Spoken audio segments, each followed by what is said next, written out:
একটা সময় বিয়েটাই ভেঙে যাচ্ছিল। সৌমিলির স্বামী কি করেন জানেন? পরিণীতা সিরিয়ালে তার দৃঢ় চরিত্র, কিন্তু জানেন আসলে কেমন মানুষ সৌমিলি? সিরিয়ালে নাকি তার স্বামী নেই, বাস্তবে তার মনের মানুষকে। নাচ প্রথম ভালোবাসা, পরে অভিনয় এসেছেন। জীবনটা কিভাবে গুছিয়ে নিয়েছেন সৌমিলি? ডায়েটে থাকতেই ভালোবাসেন, এখনো সেই একই রকম, একটুও বদলাননি সৌমিলি। কিভাবে নিজের গ্ল্যামার ধরে রেখেছেন, মাঝে কাজ কেন ছেড়ে দিয়েছিলেন?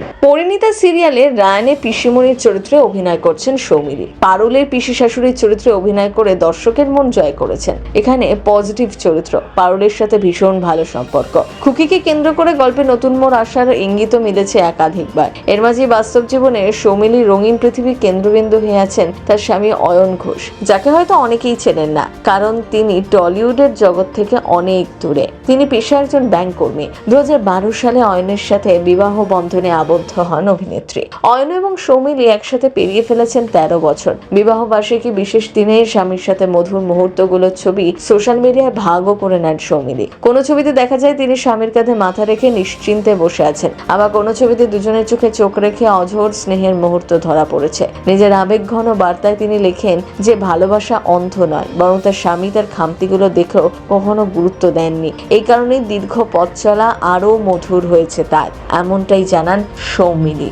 অনেক সময় অনেক দম্পতির সম্পর্ক সবসময় অনুরাগীদের কাছে অনুপ্রেরণা হয়ে থেকেছে, কারণ তারা কখনো নিজেদের ব্যক্তিগত জীবন নিয়ে প্রচার করেন না, বরং একে অপরকে নিঃশব্দে সমর্থন করেন। তেমনই এক জুটি সৌমিলি আর অয়ন। লকডাউনের আগে একটি নাচের স্কুল চালাতেন, পরে তা খুলেছেন কিনা তা অবশ্য জানা নেই। ডান্স বাংলা ডান্সের বিচারক হিসাবেও ছিলেন।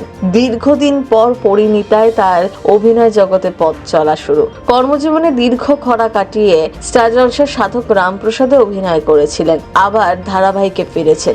জি বাংলায় শেষ কাজ ছিল জয় বাবা লোকনাথ। ওই ধারাবাহিকে লোকনাথের মায়ের চরিত্রে দেখা গিয়েছিল সৌমিলিকে। টেলিভিশনে যথেষ্ট পরিচিত মুখ এখন সৌমিলি বিশ্বাস। একাধিক শোয়ের সঞ্চালিকার ভূমিকাতেও দেখা গিয়েছে। নয় নয় করে প্রায় 22 বছরের অভিনয় জীবন। মাঝে সৌমিলির ডিভোর্স নিয়ে টলিপাড়ার চর্চা শুরু হয়। আসলে অভিনেতা সুজয় প্রসাদের এক পোস্টকে ঘিরে তৈরি হয় বিভ্রান্তি। সেখান থেকে সৌমিলির পরকীয়ার চর্চা তুঙ্গে ওঠে।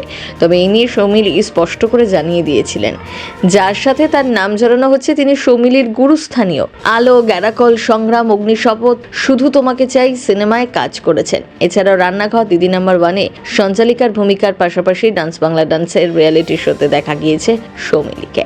আপনার কেমন লাগে এই অভিনেত্রীকে? কমেন্ট করে লিখে জানাতে ভুলবেন না। প্রথম বাংলা ব্যুরো।